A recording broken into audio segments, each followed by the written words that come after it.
collègue m'avait donné des dates prévisionnelles, mais du coup, il faut quand même que je revienne vers elle pour savoir si elle en sait un peu plus de la manière dont la réforme de la formation des hauts fonctionnaires impacte ou non, en fait, le corps des IPF. Et là, c'est le grand bordel, flou artistique général, donc ça stresse un peu tout le monde. Donc, pour l'instant, j'ai pas les dates.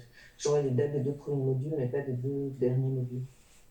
Et du coup, c'est vrai que notre réinscription à l'ANCP, je la trouve intéressante pour ça, pour si des gens voulaient s'engager en fait dès l'année prochaine, mais sans pouvoir se libérer euh, pour toute la partie académique, de s'engager dans le module déjà en validant le premier bloc de compétences. J'ai fait ça cette année. Et du coup, on peut très bien après s'arranger pour si la personne a envie vraiment d'obtenir le diplôme, de commencer à valider en fait certains modules des autres blocs de compétences pendant la deuxième partie de l'année. Donc on peut faire un aménagement en fonction des contraintes calendaires qui sont liées à l'activité qui est, qui est possible. Il y a une certaine souplesse, quoi, sur un projet du coup de validation de la formation qui se ferait sur un temps plus long, quoi. Après, la question, c'est celle du coût, sur lequel moi, là, je suis pas très...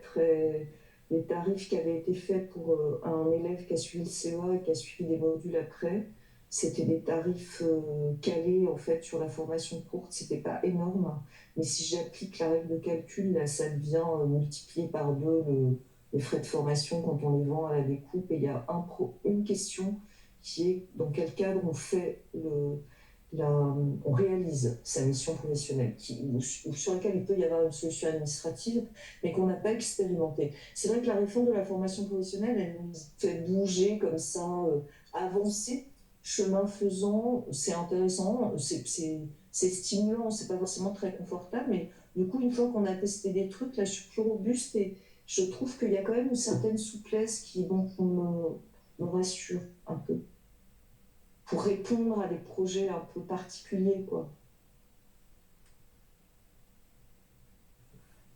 Ok, merci beaucoup. Je vous contacterai éventuellement pour le calendrier de l'année dernière pour voir. Ouais, ben oui, non, mais n'hésitez pas. Mais, Je suis désolée, ouais, j'ai pas remis dans mon PowerPoint, je vous l'envoie. Bah, mon adresse, hein, vous n'hésitez pas à prendre contact avec moi, attendez, c'est Armel, je l'écris, hein, .caron@agroparistech.fr.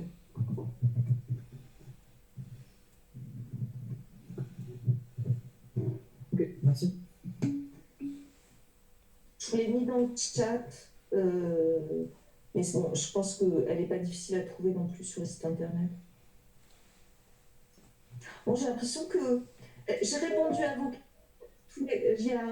Il y a Julie qui... Julie, allez-y. Oui, j'ai entendu que AgroParisTech déménageait peut-être à Saclay et je voulais savoir géographiquement où se passe toute la partie académique du premier semestre. Alors, il y a eu du coup 1 an de décalage du déménagement. On devait déménager là cet automne. Euh, bon, on est toujours supposé déménager. Du coup, l'année prochaine, on est avenue du Maine. C'est-à-dire que ça ne change pas pour l'année prochaine. Donc, on est 19 avenue du Maine si je suis à côté de Montparnasse. Donc, et théoriquement, on est supposé déménager pour la rentrée 2022. Je dois dire que j'ai un petit peu de mal, au regard du bordel ambiant, à imaginer comment ça va pouvoir se passer. C'est sûr qu'il doit commencer à y avoir un impératif pour relocaliser les enseignements du cursus Ingé. Donc, puisque Claude Bernard a été vendu et qu'ils vont commencer à payer des pénalités assez fortes, je pense, s'ils ne dégagent pas. Je ne sais pas où en est le chantier, je ne m'en suis pas occupée, il avait pris beaucoup de retard. Donc, pour l'instant, je n'ai pas d'informations. Bon, en tout cas, c'est sûr que pour l'année prochaine, on n'est pas à Saclay. Après, il y aura une petite joie, dans un contexte sanitaire formidable, de déménager à Saclay. Bon, voilà. C'était pas mal, hein, de tester un peu le commodal, le distanciel, parce que c'est évident qu'un certain nombre des intervenants Quand ils viennent de province, je pense que si c'est à Montparnasse, ça va. Mais du coup, s'il faut qu'ils fassent en plus 1 heure et demie de RER pour rejoindre Saclay, ça va être un peu compliqué. Donc d'un autre côté, ça m'angoissait pas mal. Mais là, le fait d'avoir expérimenté à marche forcée, en fait, l'usage de l'enseignement à distanciel, on pourra en remettre un petit. C'est pas du tout. Moi, j'ai pas du tout envie de travailler sur à reformater une formation en utilisant qui soit complètement à distance. Ça m'a convaincu. Les apprentissages, ça se fait encore, quoi. Il y a vraiment une perte en ligne absolument énorme et pour ma part, je trouve ça insupportable. Donc cette modernité est formidable, mais bon, ça permet de dire que j'étais convaincue que le old fashion était beaucoup moins bien. Mais par contre, ça détend sur son usage pédagogique, en fait. Et notamment sur le comodal, c'est-à-dire quand on a pu revenir en cours, c'est-à-dire que quand on a été mangé à la sauce quand même de l'enseignement supérieur, donc à partir de fin janvier, les élèves qui le souhaitaient, il y avait suffisamment d'espace pour qu'ils puissent revenir en cours. Et donc il y a la moitié de la promo, ça a été très variable. Il y avait la moitié de la promo en cours, des fois l'intervenant était en cours, des fois il n'était pas. Et ça se fait dans une certaine fluidité, quoi, en fonction des désirs des gens. Donc ça m'angoisse plus là. On a tenu, on peut s'améliorer sur du coup sur la manière d'utiliser l'outil pédagogique. Donc voilà, c'est plutôt tranquille de ce côté-là. Ok, merci. Alors, est-ce qu'on gardera l'idée d'avoir systématiquement du comodal pendant la formation au début de l'année, s'il n'y a pas de contrainte de télétravail? Ça pourrait être fait à la demande. De toute façon, on avait bien été obligé de le faire pour les cas contacts, en fait, au début de l'année. Donc, de toute façon, ça peut être une solution. On peut avoir un peu de souplesse pour répondre à des désirs un peu particuliers à un moment de l'année. On sait faire le comodal maintenant. Mais nous serons bien avenue du Maine, dans nos locaux cracra, pour lesquels ils n'ont pas investi, mais bon, c'est sympa.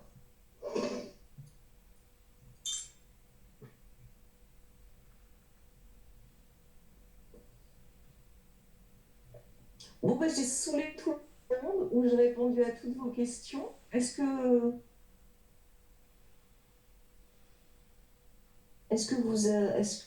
quelqu'un a d'autres questions à me poser? Bon, avant que vous éventuellement vous lanciez dans d'autres questions. Donc du coup, je voulais faire un petit point sur le recrutement, parce que du coup, quand même, on est au début du mois de mai. Donc le recrutement s'opère de la manière suivante. Il y a une plateforme de candidature qui sera clôturée à partir du 30 juin.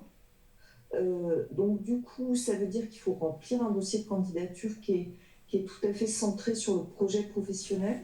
Moi aussi, il y a bien entendu une lettre de motivation, un CV, éventuellement des lettres de référence, différents documents administratifs.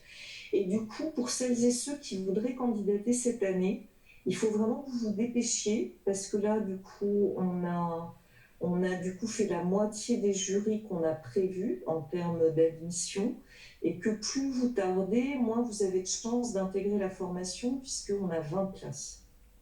Donc, si vous vouliez faire une candidature pour la rentrée prochaine, moi, je vous invite à vraiment déposer vos dossiers d'ici la mi-mai, parce que sinon, ça risque d'être un peu compliqué. Donc, la manière dont on regarde les dossiers de candidature, c'est que du coup, nous, on prend connaissance de votre dossier, il y a un jury d'admissibilité. Si vous êtes admissible, on vous convoque à un entretien d'admission. On les a tenus tous en distanciel et je pense qu'on va continuer à le faire, à moins que les choses s'éclaircissent au mois de juin. Mais ma collègue, la responsable du centre même, elle n'envisageait pas en fait. Donc on verra peut-être en juin, mais on n'aura peut-être pas beaucoup d'entretien, de jury d'admission en juin. Et après, une fois que vous avez passé l'admission, en fait, bon, il y a 3 possibilités, c'est-à-dire où vous êtes admis, ou vous êtes admis sur liste complémentaire ou bien non admis. Et si vous êtes admis sur liste complémentaire, il y a quand même un grand rebrassage. L'année dernière, on a pris 10 personnes sur liste complémentaire parce que les personnes ont plusieurs candidatures en parallèle ou une évolution de leur projet. on sera capable de revenir vers vous sur le rang de classement dans la liste complémentaire à la fin du mois de juin ou à la mi-juin, en fait. Pour des personnes en reconversion professionnelle, suivre le master spécialisé, donc du coup en étant inscrit à Pôle emploi, ça pose aucun problème à partir du moment où vous êtes capable à votre conseiller et éventuellement la PEC, etc., de dire pourquoi vous avez besoin des compétences complémentaires que vous apportera le master spécialisé pour renforcer votre employabilité vers les métiers que vous visez. Donc si vous êtes capable d'avoir ce discours-là, il n'y a aucun problème. Ça fait 5 ans qu'il y a un tiers ou la moitié de la promo qui est à Pôle emploi pendant qu'elle est en formation. Ce qui veut dire, moi je vous invite aussi à aller regarder éventuellement les postes de vos rêves, à bien faire le coup, être capable d'argumenter, ça vous aidera aussi à remplir votre dossier, c'est-à-dire d'identifier les compétences que vous apportera le master dont vous avez besoin pour trouver à vous employer dans ces nouveaux métiers. Après, il y a tous les dispositifs là, de rupture conventionnelle et d'engagement en fait dans un congé de formation. L'ancien congé individuel le congé formation qui s'appelle FONGECIF, qui est devenu en fait un CPF de transition. Là, pour l'instant, j'ai pas d'auditeurs et d'auditrices qui ont déposé des dossiers. Je pense globalement, c'est la loterie, donc ça vaut le coup de déposer un dossier. C'est un petit peu coûteux, mais pourquoi pas. L'année dernière, pour la première année, du coup, on n'a pas eu d'heureux élus.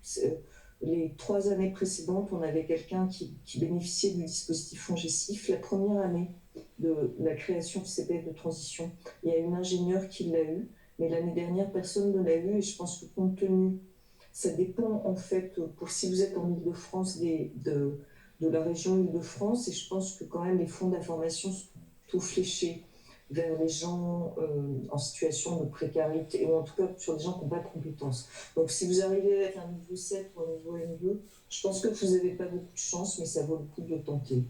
En tout cas, l'année dernière, ça a marché pour personne, et on avait eu pourtant 6 dossiers pour lesquels ça aurait pu marcher.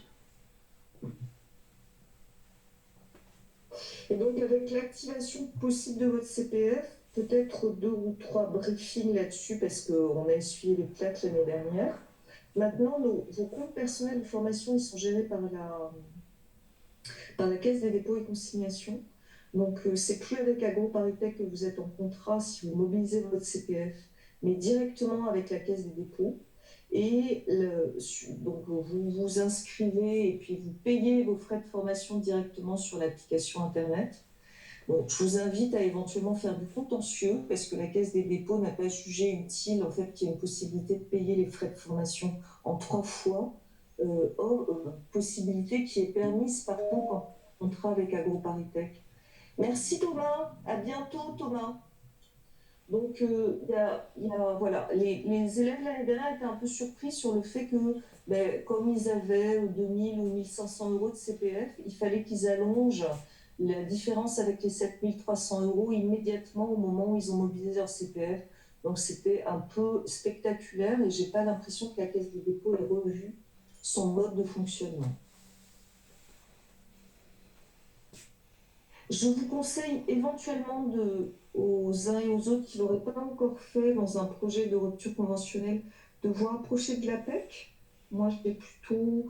Mais peut-être en fait, Damien, que vous l'avez déjà fait si vous avez fait un bilan de compétences, mais ils sont plutôt de bons conseils dans la jungle de la mobilisation des fonds de la formation professionnelle et de validation en fait de votre projet de formation. Ils connaissent bien maintenant les masters spécialisés. J'ai plutôt de bons retours sur les conseillers APEC en Ile-de-France.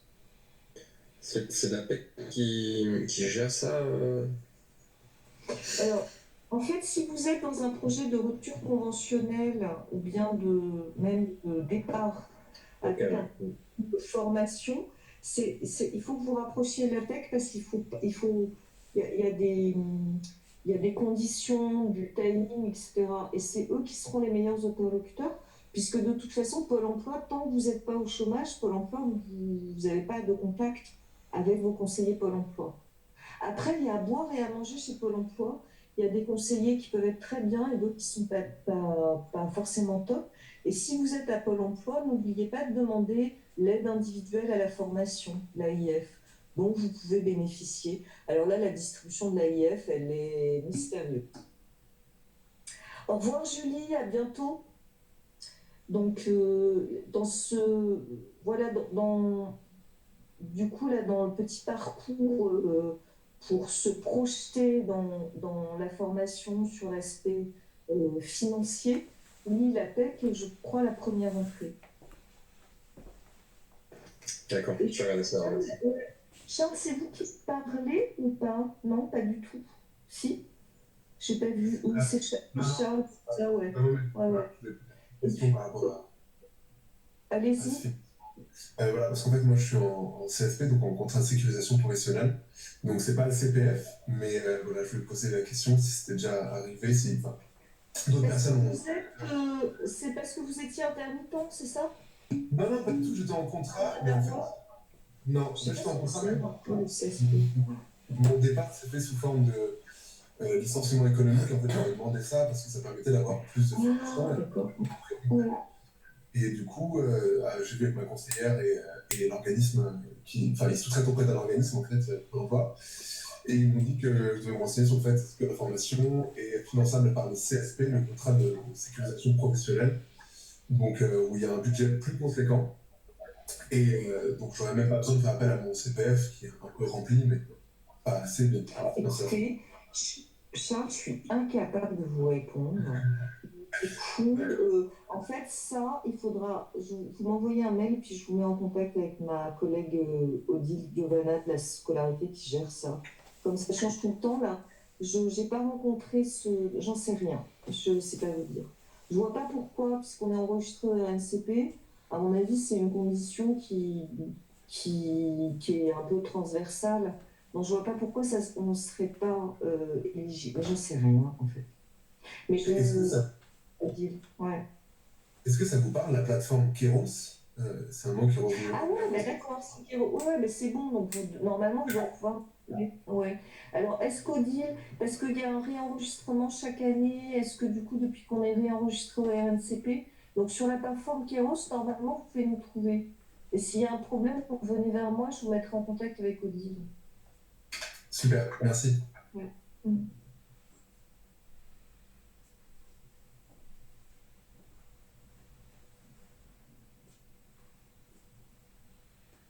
Bon, j'ai bien saoulé tout le monde, ou bien j'ai répondu à toutes vos interrogations. Après, de toute façon, le cas échéant, vous pouvez revenir vers moi, vous m'envoyez un mail et puis on peut discuter au téléphone. Mais du coup, sinon, pour celles et ceux là qui auraient l'idée de candidater, ne tardez pas trop. Dépêchez-vous.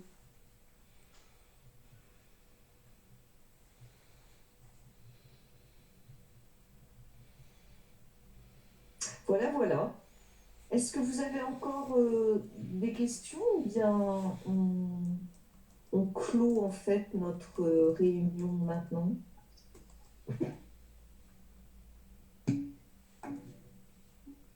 Merci Charles. Renaud? Oui, je voulais vous remercier. Ah oui, pardon. Je vous appelle encore Renaud. Oui, c'est moi. Désolée Nathalie. Il n'y a pas de souci. Juste, c'est un petit peu personnel, mais est-ce que je pourrais reprendre contact avec vous? Parce qu'effectivement, j'ai un dossier un petit peu particulier dans un contexte de reconversion, avec des papiers à fournir. Donc, est-ce que je pourrais reprendre contact avec vous? Aucun problème. Je contacte quelqu'un d'autre, la dame? Non, c'est bien. Ouais, n'hésitez pas. Venez vers moi, et puis s'il y a des trucs un peu touchy, là, comme la question de Charles, sur lesquels je sais pas, je vous renverrai vers mes collègues. Je vous remercie. De toute façon, c'est vrai, si vous avez besoin d'établissements de vie, etc., c'est Odile Giovanna, ma collègue qui vous... Ouais. Mais ça, du coup, c'est Odile Giovanna qui... Mais vous m'adressez un mail, et puis moi, je vais vous demander à Odile, parce que c'est Odile qui fait les... qui fait les devis, en fait. Parfait. Je fais ça dès demain. Merci encore pour votre temps et votre énergie. Merci beaucoup. Bon, écoutez, merci beaucoup à toutes et tous. Du temps temps qu'on a passé ensemble. Bon, voilà, c'est distanciel, c'est un peu frustrant, mais on est à la maison, donc c'est pas mal. Et puis, ben, n'hésitez pas à revenir vers moi le cas échéant. Je suis assez réactive là, je suis beaucoup sur les recrutements, donc je réponds assez rapidement, généralement, à vos mails, hein. Voilà. Et puis, je vous renvoie sur le site internet que j'ai toiletté, mais ma collègue, elle n'a pas été jusqu'à l'actualisation des retours d'expérience. Donc, bon, mais c'est un peu merdique à la fin, mais c'est un peu mieux au début. Et puis, les nouvelles photos n'ont pas été mises. Et puis, n'hésitez pas aussi à faire des recherches LinkedIn ou bien si vous avez besoin de prendre contact avec d'anciens auditeurs et auditrices, dites-le moi et moi je vous renverrai vers des personnes qui ont un profil un peu équivalent au vôtre pour que ça fasse sens en fait ce partage de retour d'expérience. Voilà. Ben, je vous souhaite une bonne soirée. À bientôt. Bonne soirée. Bonne soirée, merci beaucoup. Au revoir. Au revoir. Au revoir.